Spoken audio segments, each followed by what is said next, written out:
நம்ம சாப்பிடுற சாப்பாட்டுல முதல்ல நம்ம ஒதுக்கி வைக்கிறது கருவேப்பிலை தாங்க. கண்டிப்பா அது உடம்புக்கு நல்லதுன்னு எல்லாருக்கும் தெரியும்.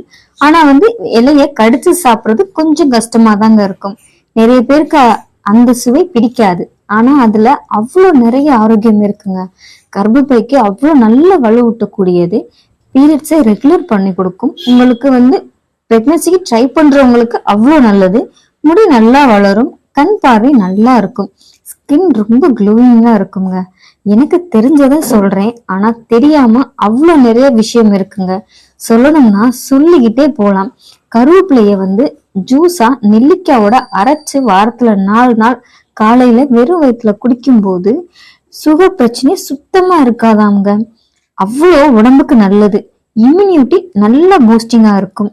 உங்களுக்கு கருவேப்பிலை கிடைச்சதுன்னா மறக்காம இந்த மாதிரி ஜூஸ் பண்ணி குடிங்க.